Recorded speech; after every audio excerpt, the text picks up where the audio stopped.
terdengar suara tembakan yang sangat keras, sampai Naraya terbangun dan melihat apa yang sedang terjadi. Dia melihat ada pribumi yang mendengar bahwa Jepang sedang dibombardir oleh Amerika Serikat di kawasan Nagasaki. Kerja paksa Romusa zaman penjajahan Jepang 1942, Sultan Syahrir telah mendengar berita lewat radio bahwa Jepang telah menyerang kepada sekutu.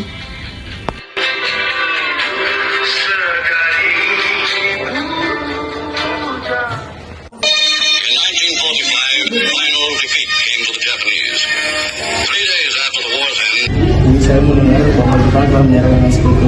Saya mendengar dari radio. Kita harus segera memberitahukan kepada Bung Karno. Baik, Pak. Sultan Syahrir dan Bung Hatta menemui Bung Karno membahas proklamasi kemerdekaan. Lalu berkumpul golongan remaja di rumah Bung Karno.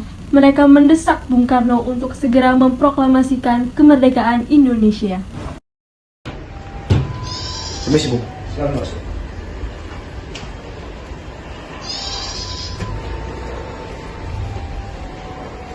Ayo, Bung. Kita harus segera mengibarkan bendera merah putih sebelum Jepang kembali merebut kekuasaan kita, Bung. Jika Bung Karno tidak bertindak dengan cepat, maka akan ada pembantaian dan pertumpahan darah esok hari. Jika tidak ada pertumpahan darah, tidak diproklamasikan pada esok hari, dan tidak ada sejarah kemerdekaan Indonesia pada satu malam. Jangan terlalu bertengkar, mari kita bicarakan baik-baik. Sekarang, jangan terlalu gegabah. Selalu kenapa kita harus melakukan sendiri, kenapa tidak Jepang yang mengakui kekalahannya. Saya hanya mengingatkan, jika kemerdekaan tidak dilakukan esok hari, maka rakyat akan mencurigai dan membunuh rakyat yang berkomplotan dengan Jepang.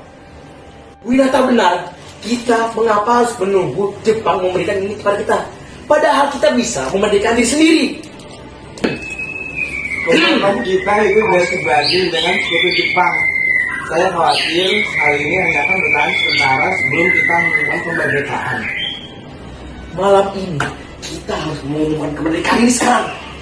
Saya tahu betul perasaan saudara, namun saya tidak bisa mengabulkan permintaan saudara karena saya khawatir malam ini akan terjadi pembunuhan.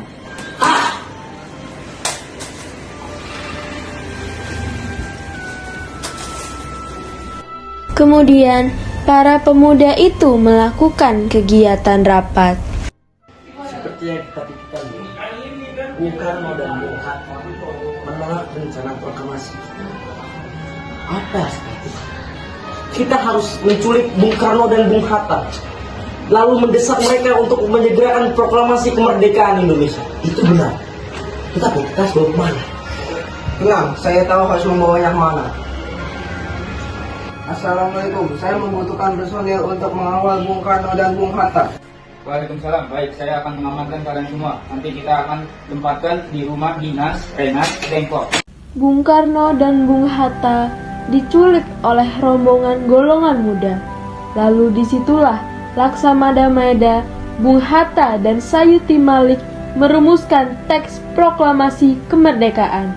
Sembari menunggu pembacaan teks proklamasi, Fatmawati menjahit sangsaka bendera merah putih. Proklamasi bangsa Indonesia dengan ini menyatakan kemerdekaan Indonesia.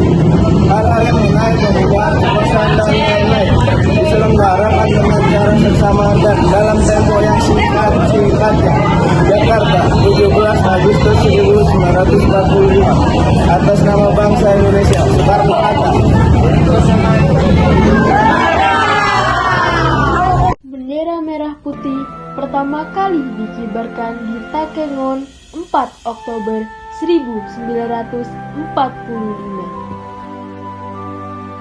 Naraya tiba-tiba terbangun dengan keadaan kaget dan merasa bangga terhadap pengorbanan para pahlawan bangsa yang sudah berusaha keras untuk memerdekakan Indonesia.